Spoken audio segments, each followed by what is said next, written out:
Yes, it is true. I have met Ben 10's voice actor. Unfortunately, with this being tied to the Omniverse review, it's hard to tell which one of the two without clicking on the video. Sorry about that. Anyways, the one I met was Tara Strong. I attended a convention that my college campus holds, and I recorded some of the interview that she had, so I can leave a little montage of her doing the voices of some characters live.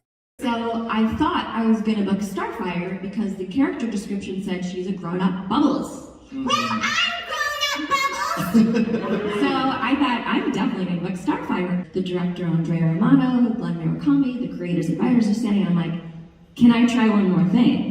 And she's like, sure. And I just had this idea that she had this role behind every word that she said. And the only time I never get cranky, can you guys guess?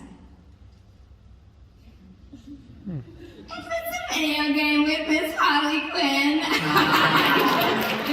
I have had to audition for parts I've already had. You know, Going Hero, Ben 10. I do audition. Like every time there's a new version, I have to audition. They should be looking ahead like Chowder. Who's a fan of Chowder?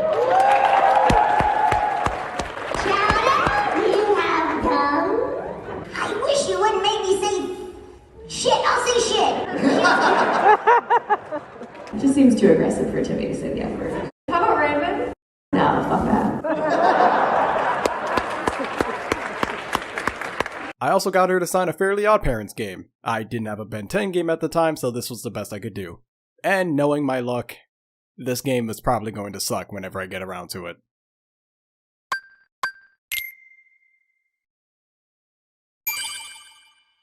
Ben 10 Omniverse, the continuation of the original Ben 10 series that not only carry on with Teen Ben's adventures including his new partner Rook, but also introduce new elements from young Ben's journey that end up having an effect on the present. It was an interesting change, especially for Season 1, as this is the main time where Ben and Rook's partnership is established since Gwen and Kevin leave at the beginning.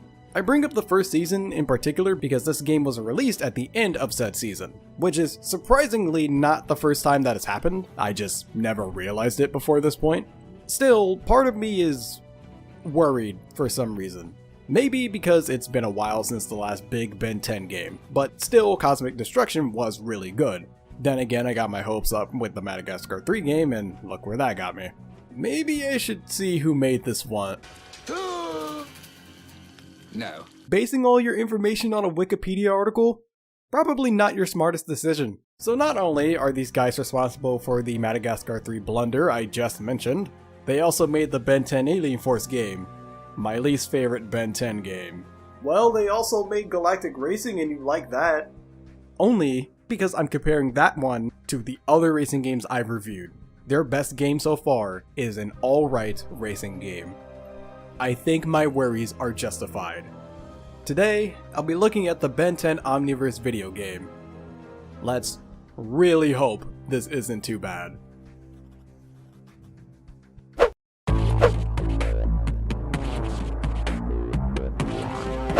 Gerba and Bluekick are trying to fix Ben's Omnitrix so that it acts completely predictable, which is funny given that that's been a thing the entire series. While Ben and Rook are training, they start up the program to fix it, only for it to go wrong. Well, if there's one thing that is predictable with the Omnitrix, is that messing around with it will always result in something bad happening. Rook shows up in front of Ben, but not the Ben that he knows. Before they can really talk to each other, Ben and... okay, for differentiation purposes, I'll be saying Young Ben and Teen Ben. Continuing, Young Ben and Rook track down and fight Malware, but in their failed attempt to defeat him, Malware absorbs Rook's proto-tool, allowing Malware to become stronger. Grandpa Max, or past Grandpa Max, does manage to save them. With the given downtime, Rook figures out that the experiment sent him into the past. Grandpa Max also gives Rook another proto-tool as the plumbers just had it finished. How convenient. Proceeding through the rest of the story, Rook gets jumped around between past and present while also having to deal with Malware at both points in time, who can now change tech into different forms instead of just absorbing it thanks to the proto-tool. Rook and both Bens run into some other villains such as Siphon, who kidnapped Gerba and Bluekick, and Kyber, who is trying to hunt down Teen Ben, claiming that Ben is his greatest game. Due to Rook's travel to the past, an alternate timeline has been made with him and both Bens trying to fix it by defeating Malware before he becomes too powerful. In order to do so, Teen Ben accidentally creates a plan to have both past and present Malwares brought together so that they'll accidentally absorb each other. Both malwares need to be in the same spot across both timelines for this to work. So young Ben gets some tech from Dr. Animo to lure past malware, while Teen Ben reveals access to a morphic generator, attracting present malware. Additionally, Dribba and Bluekick make a program that will merge the timelines into one. With the defeat of both malwares, Teen Ben and Rook are sent back to right before the experiment happens, where they successfully stop Dribba and Bluekick from starting it. With the universe saved once again, Ben and Rook head off for smoothies. You know, I actually like this story. Actually being able to use elements from both the past and the present that makes sense is pretty cool to see. And they do make some clever humor between the relationship of Ben and Rook through the two versions of Ben. How they manage to constantly make pretty good stories for these games is beyond me. If anything, the biggest fault for the story is the locales, especially in the present. Maybe it's because at this point I've gone around the Earth and have gone to other planets multiple times, so just seeing everything in one area is kind of boring in comparison this time. At least the story's good. I wouldn't put it up there as one of the best, but it's good.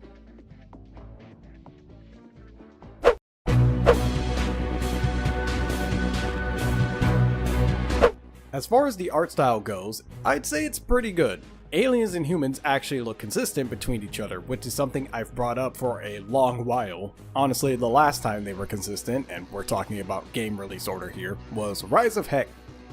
I refuse to acknowledge that game. Was Vilgax Attacks, and the last time it felt this stylized would probably be Protector of Earth. Like, geez. The only weird thing would be Ben's eyes having no pupils, but that's more of a design choice from the source material that I think just works better in 2D than 3D, without extreme attention to detail. As far as cutscenes go, goodness, this presentation is boring. Cutscenes don't have mouth movement animated, which might be a fine design choice. If it weren't for this single scene having mouth movement in it, it's the only one that does. I'm getting a lot of vibes from Madagascar 3 and Generator Rex, and neither of those are good things. This is still better than those two cases since cutscenes aren't nearly as long and there's subtitles that I can at least pay attention to. That and the voice actors being the same as the show as per usual. They did good jobs for this, which is to be expected with this series. They haven't really had any bad moments. The music is pretty forgettable while playing, honestly. And it's surprising to say that because it's not even bad. I'd actually say it's about as average as the series goes. However, one notable thing is that this game has the second least amount of songs in the series, at 15 songs, only beating Rise of Hex, which had I think 6 or 7 songs, which I'm surprised I completely forgot to mention that then. But games other than Rise of Hex had at least 20 songs, so that might be why I couldn't remember the music? That or my sense of music has been knocked out of whack due to some of the other games I've reviewed this year.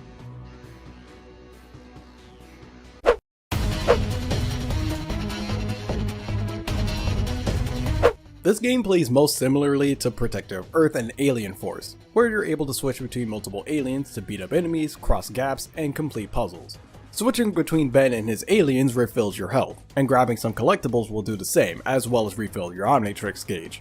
Every character has light, heavy, and special attacks that you can combine in sequences for stronger moves. You can also block and dodge out of the way of attacks to keep your health up. The main difference though is that you also have Rook by your side, who is also available for player 2, assuming you have a player 2 to play with. I did not, so I can't speak much for Rook, but as Ben you can change into aliens only whenever the Omnitrix gauge is full. 13 aliens are at your disposal, with some being exclusive to Young Ben and Teen Ben. I'll just go over the aliens both of them can use first, and then get into the ones each version can use after. Both versions of Ben can use Wild Mutt, Wild Vine, Artiguana, Cannonbolt, Diamond Head, Forearms, and Heat Blast. Forearms can grab onto and scale up giant walls. Wild Vine is able to swing from platform to platform. Rook is also able to do these two things. Wild Mutt sniffs out hidden foot trails near levers. Some doors are opened by Cannonbolt spinning on rotator switches or rolling off of ramps into buttons. The Ice Breath of Artiguana is used to freeze some obstacles to make them and following passageways accessible. Young Ben exclusively has access to Feedback, Eye Guy, and Accelerate. Feedback's gimmick is being able to absorb electricity and put it into other places as well as power up one of his attacks. Teen Ben on the other hand gets Gravitack, Shock Squatch, and Blocks. Gravitack's ability to manipulate gravity lets him raise and lower these orbs, which has varying effects depending on where they're placed. Blocks can change his shape, allowing him to be pushed onto switches or lay himself down as a bridge to help Rook get across. Rook and the larger forms that Ben has can push heavy objects. As you go through levels and beat enemies, you gain experience, and once you gain enough, you can put it towards any alien or proto form, giving them additional combos and attacks. Around areas are capsules, which can contain additional health and experience points, a crystal, or a Mr. Smoothie. That is weird to say. Anyways, collecting 5 of the crystals will increase your energy, while collecting 5 of the Mr. Smoothies will increase your health.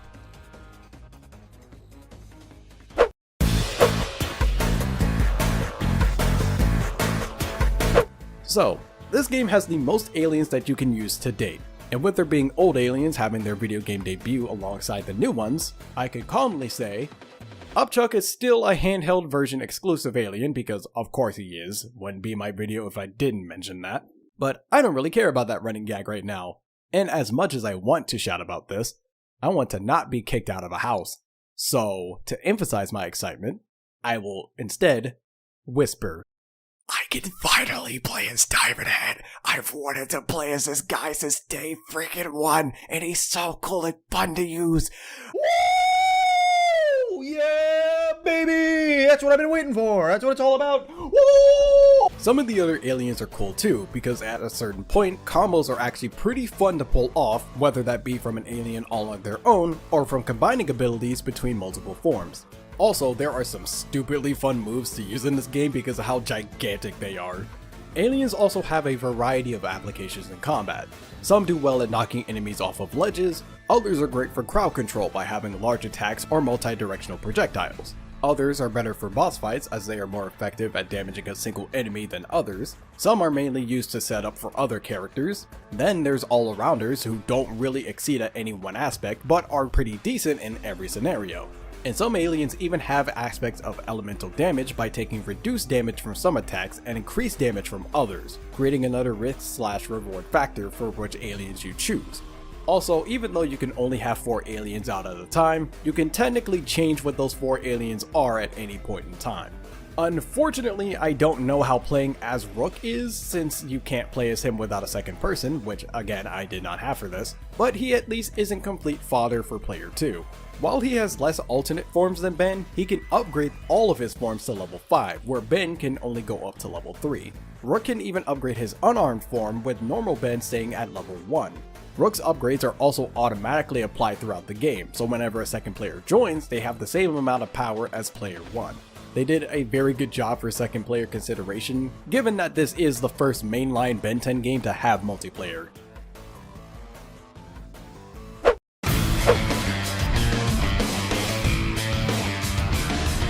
Level 1, at least for Ben's aliens, is horrible. None of them have finishers to their combos, so it feels extremely cut off.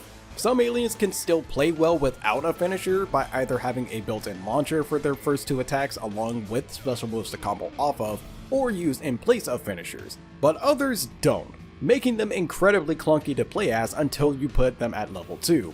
Past level 1, it's fine, but it can be really enticing to put my upgrades towards aliens that are already good on their own instead of adding an upgrade to make an alien feel normal.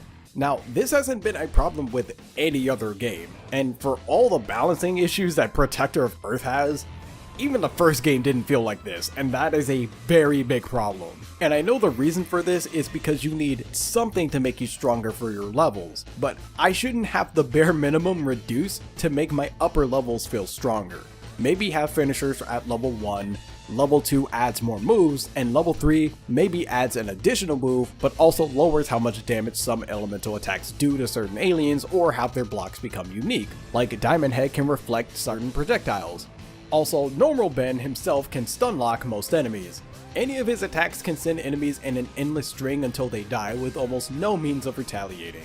It'd be a different case if just Rook could do it on his own, since he does get the level ups, and I imagine that would allow him to because he'd get finishers. However, Ben can't level up at all and can do it on his own, and Rook merely existing makes this even more possible because he does a very good job at being a distraction while you deal with a single enemy. And this would be remedied by Ben doing significantly less damage this way, but if Rook also joins in on jumping an enemy, there's no reason to not do it.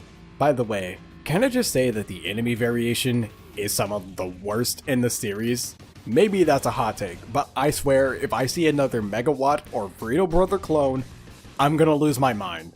In previous games, even if they were clones, the Riddle brothers were special in some way, but now they just become cannon fodder for Team Ben. They have literally no story presence, they're not mentioned in any cutscene, they're just everywhere. And am I supposed to go, they have shields now, as if that really changes anything given how oddly low their health is? I know there's a ton of them in lore, but come on. The megawatts for young Ben are even worse. Why on earth would you put in so many of one enemy that can not only be one-shot by a single special move of feedbacks, but he can do it from across whatever area he's in, and in the process of one-shotting them, his next beam projectile gets powered up, making this the best and frankly only thing you should be going for. And since you're killing the megawatts, you also get back Omnitrix energy to create a continuous feedback loop. Okay, if the show doesn't make that joke once, I will be very disappointed.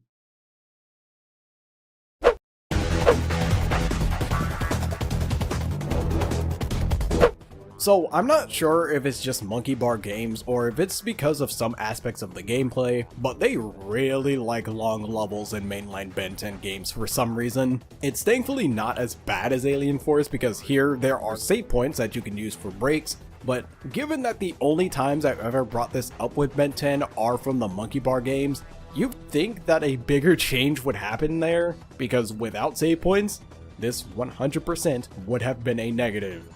Rook is not the smartest guy when it comes to navigating areas.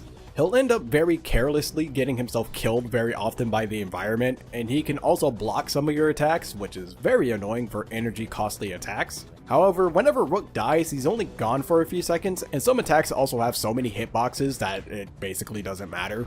Plus, enemies can actually damage each other where Ben and Rook don't damage each other, so it balances out, kinda. There's actually two different ways to switch out aliens. You switch out a single alien using the D-pad, while you can switch out multiple aliens using the pause menu. Kinda wish I could use the D-pad to switch between multiple aliens, but whatever. It's more annoying than bad. The puzzles are admittedly kinda lackluster. It's mainly because there's no extra powers to get through the game. You probably noticed during the gameplay segment that I didn't really go into some aliens like I normally would. That's because for navigating areas or completing puzzles, most aliens only have one use, if that. On top of that, it doesn't feel very often that they are combined to do something really cool. Like, Diamond Head, Heat Blast, Eye Guy, and Accelerate having nothing whatsoever is very odd. Especially with how often you'll do feedback, grab attack, and cannon bolt stuff. This might be because of the two-player consideration thing, because at that point trying to do all this stuff for Ben where Rook can't really do anything would just make it boring for player 2 at certain points. So I guess it's more of an unfortunate after effect. This game also has segments where the characters just move slower whenever they're talking, and those of you who have been watching my channel for a while, I don't need to explain why I got flashbacks during this. It's all around shorter, but considering that the company that made that other game had their closest relationship to Ben 10 through a Leapster game, I'm surprised to even see it here.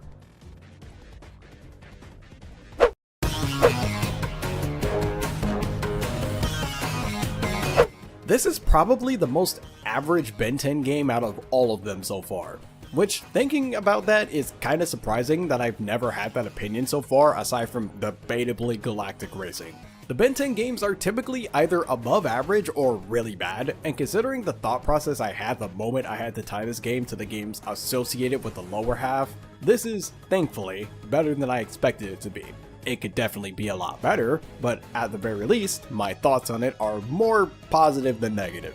I feel with this game more than any other Ben 10 game that if this was released later on after maybe another season or two, it would probably be a better game just by having more of the source to work off of. And it's kind of funny that I say that because there is a second Omniverse game, which obviously would release later on, so I do have that to look forward to. But looking at some of the reception for that game, I could be very much wrong on my thoughts. Don't give up on your dreams. Don't let other people tell you you can't do something.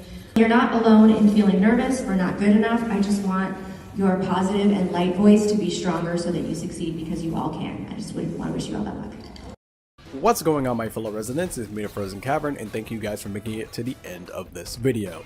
So, I finally got another Ben 10 game out. I know you guys have been waiting for Omniverse for a very long time, ever since Cosmic Destruction, so I do hope that this video was worth the wait. And I'm actually starting to run low on Ben 10 games because, like I said, we have Omniverse 2, but then after that we have the 2 reboot games, but I believe a third one is in development currently. I'm not 100% sure on that. And if people really wanted me to, I could try and do the Hyperscan one. And if I do end up going through that one, that's gonna be a doozy. But anyways, if you have not already, make sure you go down in the description below because that's where all of my social medias are located. My Facebook, Twitter, Instagram, and Discord are all in the description, and they're always for you guys to be notified of whenever I have another video or have another update for the channel. And if you enjoyed this video, don't forget to like and subscribe for more, as well as share this video out with your friends and family. But until next video, take care.